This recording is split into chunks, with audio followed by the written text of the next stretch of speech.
people in the Interior Department have been accused of some wrongdoing. Oh dear. Hello all, Gadfly here. Fascinating stuff. Unless you've been living under a rock someplace, you're probably aware that the Minerals Management Service has some difficulties. Who the hell are they and what do they do? Well, by the way, they're very important to us here on the Cape because they are the agency that's primarily responsible for deciding whether Cape Wind gets to do what they want to do for us or to us, depends on perspective, in Nantucket Sound. The United States Department of Interior has several different operating units. One of them is the Bureau of Indian Affairs. One of them is the Minerals Management Service. Another is the Fish and Wildlife Service. National Parks. Here is, I wouldn't say it's a little-known fact, but it's something people don't often think about. It's not at the top of our brain all the time. The Internal Revenue Service brings more money into the federal treasury than any other agency in the federal government. Minerals Management brings in the second largest amount of money, and it's huge. It's not tens, it's not billions, it's tens of billions. It's actually a little higher than that. Whoa! So, if this agency is corrupt, we have a problem.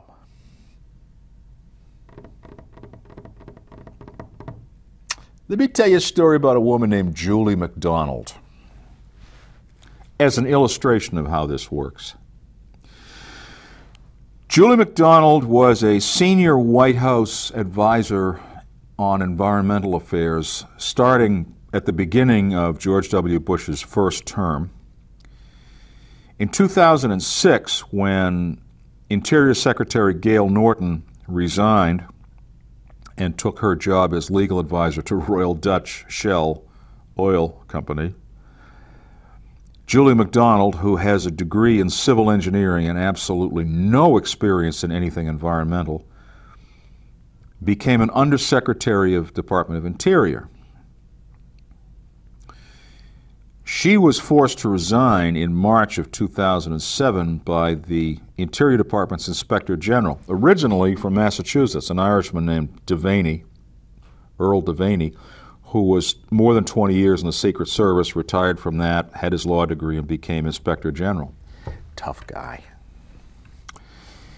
McDonald had jumped all over Fish and Wildlife Service, and she had actually changed the science that they had reported in written comments on a particular project in Northern California.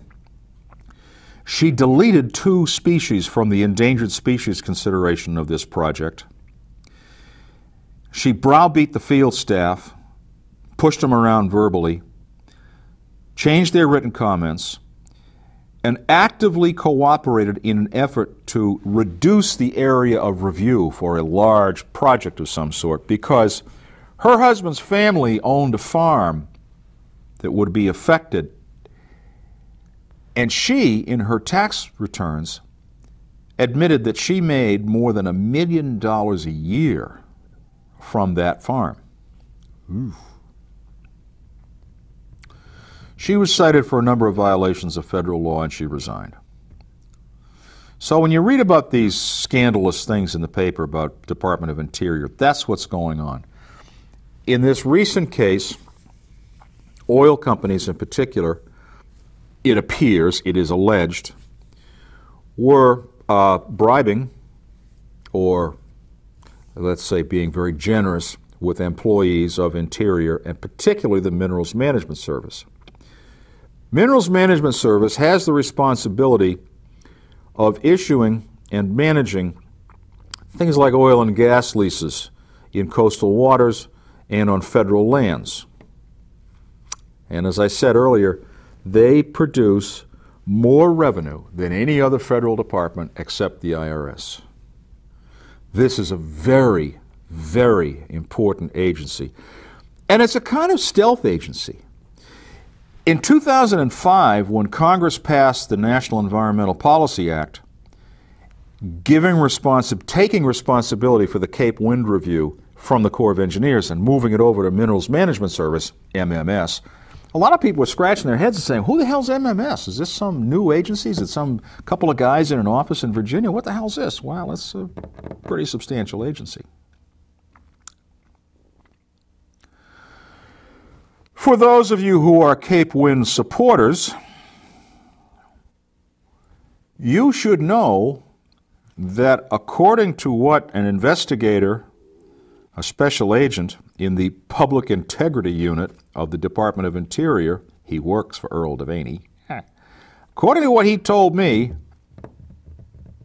2 days ago, face to face, MMS is, quote, under the microscope. Oops. Now, why should that be a problem for little Jimmy Gordon?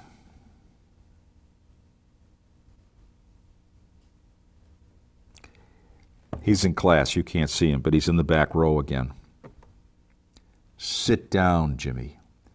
You've had your chance. Sit down. I'll make you stay after school again. Jim Gordon is the grand guru of environmental energy. That's a lie. He's actually a gas guy. He made all his money, well, not all, but he made most of his money in gas-fired power plants. And then there was that wood plant that he sold to somebody and they had to shut it down. And in fact, he's going to build another gas-fired power plant here in Massachusetts. So he's a gas guy. He likes to refer to the CEO of the Alliance to Protect Nantucket Sound as a coal guy, which was true for 2 years of his 30-year professional career. So we'll call Jimmy the gas guy. He is certainly full of gas, and he has released a lot of it on Cape Cod, and he's released a lot of it at MMS. Dirty little secret. It's not a secret anymore as of now. The General Electric Corporation was supposed to be supplying Cape Wind with 130 wind turbines. 3.6 megawatt wind turbines. It all gets very technical. The model number is 3.6S. As of today, September 12th, 2008, the GE website, that's General Electric website, actually it's the GE Wind website. Gordon has gas, they have wind. What a team. They still list the 3.6S as one of their wind turbines. Guess what? In 2006, they decided not to make it anymore. Oops. Oh my. This is another head scratcher. See, Jim Gordon has said, in fact, he told MMS in writing, lying to a federal official is a terrible thing. Just ask Charles Colson. He went to jail for it during Watergate. Gordon has said to the MMS, we're going to erect 130 wind turbines, and they're going to be the GE 3.6 megawatt wind turbine.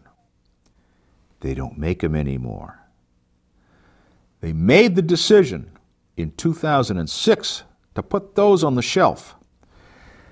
Actually, at least one federal official, and he recently made some comments to this effect. In fact, last week at the first annual, what's to be an annual conference of the American Wind Energy Association's Offshore Wind Group, to the effect that actually there were conversations as far back as 2003 that the 3.6 GE wind turbine might be history.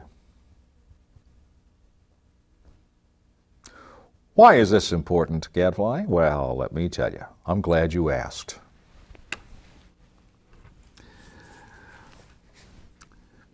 Because the entire MMS review of the Cape Wind application is based on 130 General Electric Model 3.6S wind turbines.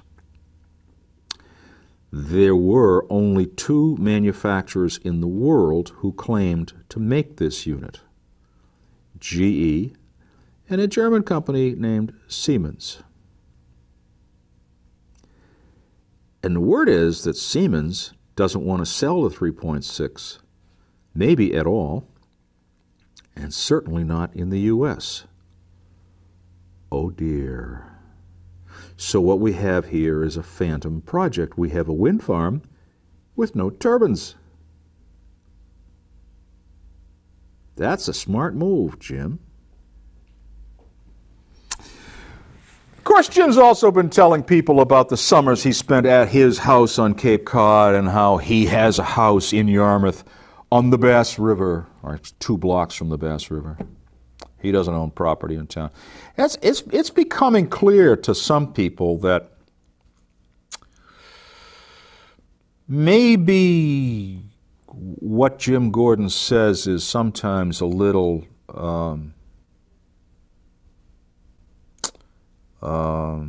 generous with the truth.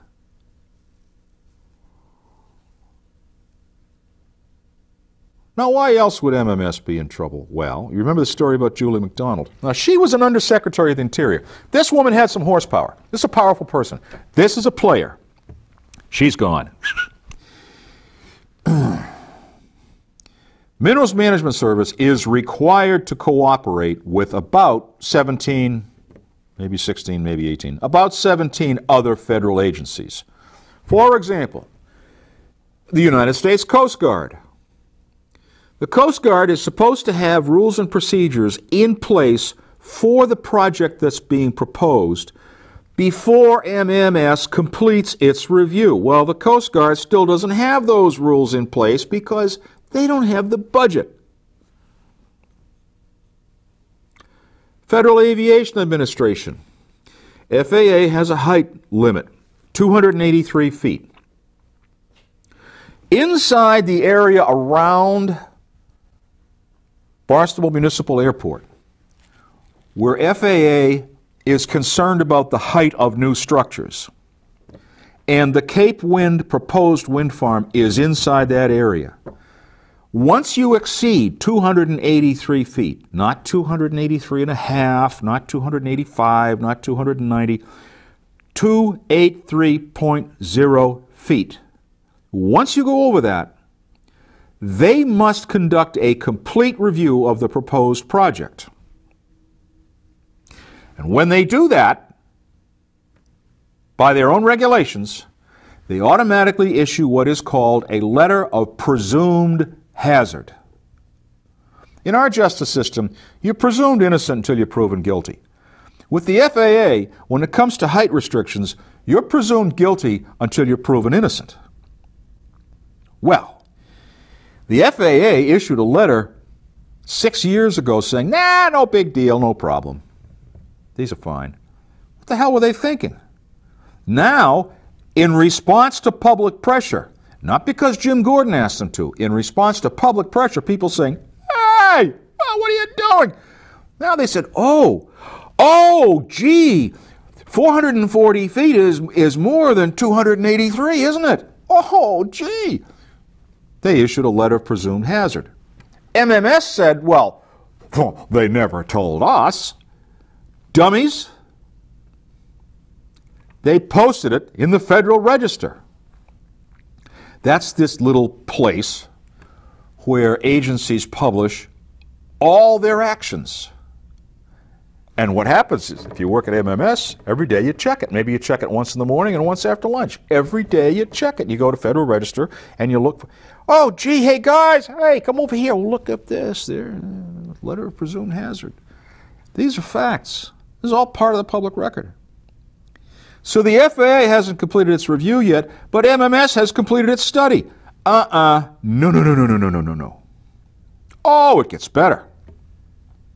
In August of 2005,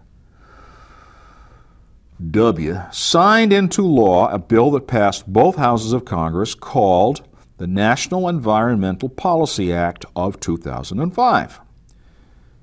In that federal law, the Minerals Management Service was given the authority and responsibility to review projects like Cape Wind. And they were ordered to produce regulations within 270 days, or by March of 2006. They've just issued those temporary regulations this month, more than 2 years after the law was passed. More than 2 years late. Wow. So, they conducted the review of the Cape Wind project with no regulations in place. Why is this important?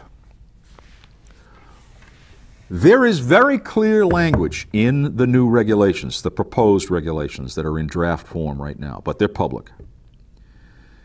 Very clear language saying if a project undergoes a major change, you have to tell us within 3 days. 3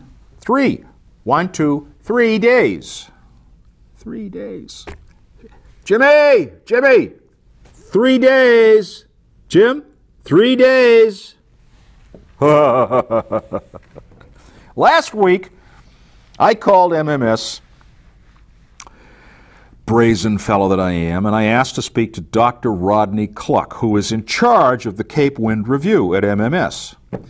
In fact, he was at all the public hearings and posturing and saying, you know, this is the part of this process I really look forward to. I like getting out and meeting the public and hearing the comments. And by the end of the month, he was just, oh my God. Anyway, he was all bright and chipper again when I talked to him last week by phone. And I said, hey, Dr. Cluck, did you know that, has anyone told you that, what would you say if I told you GE's not going to make those turbines anymore?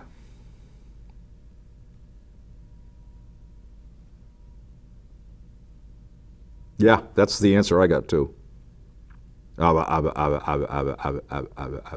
never knew the guy stuttered, but apparently he does. So Cluck had the unmitigated gall to say to me, well, thank you for calling, Mr. Kenny. That's very interesting. You know, that's very helpful because, as a matter of fact, we're having a big meeting tomorrow. Some of the other agencies, you know, and we're trying to get some of these pieces for this puzzle to fit. And I'll certainly bring that up. You'll bring it up, you damn fool! Your own new regulations would have required that Gordon, and I think GE also, tell you about this within 3 days. So Gordon gets a letter from GE saying, oh, Jim, we're not going to make them anymore. And Jim, that's you, Jim, has to call MMS, send them a certified letter or an email, something, within 3 days. This is a phantom project. This guy Gordon doesn't have any wind turbines to use.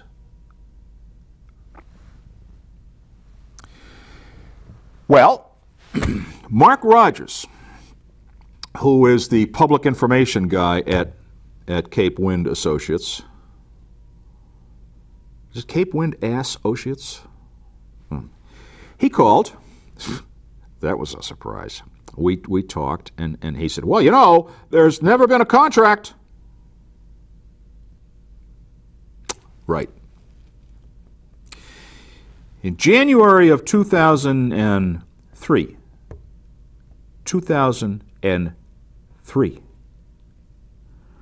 that's 2003 as in more than 5.5 years ago, General Electric made a public announcement that they were really thrilled and honored to have been selected by Cape Wind Associates to provide 130 3.6 megawatt wind turbines. In February of 2003, that's still more than 2.5 years ago, GE and Cape Wind Associates had a joint press conference. Lots of ha-ha, how are you, backslapping, oh, this is great. Oh, look at this. It's these guys. Oh, look at that. 130 of them. They're not going to make them anymore. They're discontinued. And if you don't believe me, you can go on the web and go to the University of Delaware, to the College of Earth and Ocean Science. And you will see in a couple of reports they've written, they say the discontinued GE 3.6 wind turbine. GE has discontinued the 3.6 megawatt wind turbine. GE will no longer be providing the 3.6. GE is developing alternatives to the 3.6. This is all public knowledge now. KPMG, which is one of the world's huge accounting and consulting firms, recently in 2007 wrote a report entitled, or a document entitled, Wind Farms in Europe. That has a ring to it, doesn't it? In which they talk about the fact that GE, as far as we know, early in 2006, announced that they wouldn't be producing this wind turbine. This is a phantom project. This son of a gun, he has cost how many millions of dollars in taxpayer money to do the review at MMS? And he doesn't have what he says he's going to build out there. So some people said, well, there's always the Vestas. Vestas is the world's largest manufacturer of wind turbines, and the largest they produce is a 3.0. Vestas has publicly said that they think shallow water offshore wind is nuts, and they're just not going to have anything to do with it. They said that publicly. It's in print. Oops. GE is working to develop a 5 megawatt and probably a 6 and a 7 megawatt. These things are huge. They weigh something like 135 tons. They cost $70, $80, $90 million. The reason they have to design new ones is that people think of wind power and they think of it on land, at sea. It's totally different. In a marine environment, the materials are different, the transmissions are different. The nacelle, the box, that huge thing the size of a house on top of the mast, has to be pressurized from the inside to keep the salt air and the salt spray and all that stuff out. It's a very, very different animal, the wind turbine you see at sea and the wind turbine you see on land.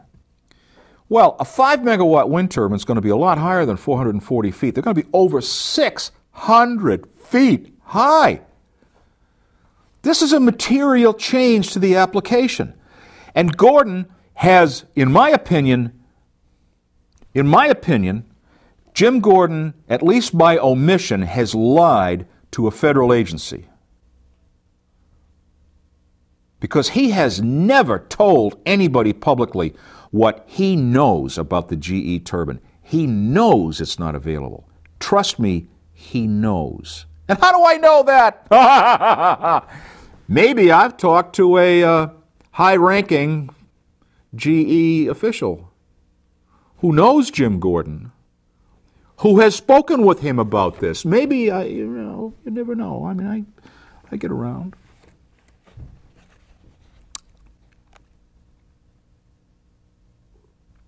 But here's the worst part of this so far, it's the phantom nature of it is bad. The Fish and Wildlife Service, the Boston Field Office, which is in Concord, New Hampshire, go figure, the former assistant manager of the Boston Field Office for the United States Department of Interior Fish and Wildlife Service was a guy named Vernon Lang. He's going to retire by the end of this year. He's got over 30 years of service with fish, as it's called. Fish and Wildlife Service, and Vernon Lang personally headed the team that reviewed the Cape Wind project, wrote a scathing review of the project. Scathing. And it's not just Cape Wind. This is typical with MMS. You go on the web and you can see case after case after case where Lang and his crew said, you haven't used the right type of radar for your bird studies. You haven't done the studies at night when most birds migrate. You haven't done the studies for 3 years as we told you 5 years ago you should do. You haven't provided enough data. You haven't correctly analyzed it, or you haven't completely analyzed it. You've omitted members of the endangered species list from your concerns. and on and on and on. In other words, Gordon didn't do what federal law requires him to do. The Fish and Wildlife Service said so to MMS, and MMS said, what comments? We didn't see. No. July 1st of this year, Vernon Lang was relieved of duty. He is no longer involved in the review of any wind project anywhere in New England, up to and including, probably especially, Cape Wind. Sound familiar?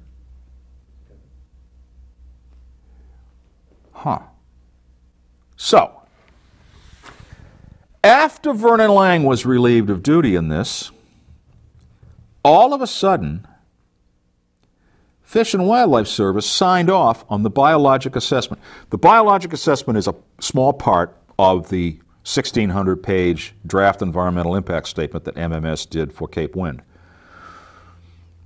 Actually, I think Cape Wind wrote it, but anyway, just my opinion. The biologic assessment was very critical of the Cape Wind, not of the project, because they said, well, you really haven't done enough of the right kind of research for us to know. All of a sudden that changed, and the Fish and Wildlife officials signed off on the Cape Wind project and said, fine with us.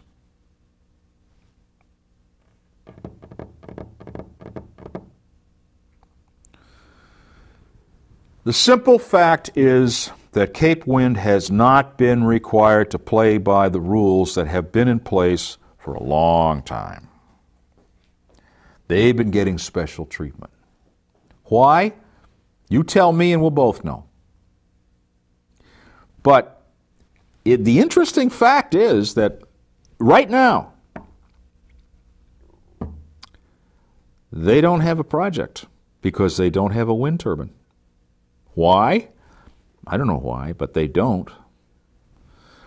I have corresponded with Cape Wind a lot, and they just won't answer the question. But I know for a fact that what they say they're going to install in Nantucket Sound cannot be had at any price anywhere, not by GE. And so far, in the words of that charming Mark Rogers, their public information guy, as far as other manufacturers are concerned, there's still no contract.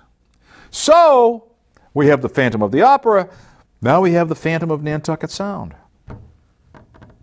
Having fun yet, Jim? All for now. Gadfly.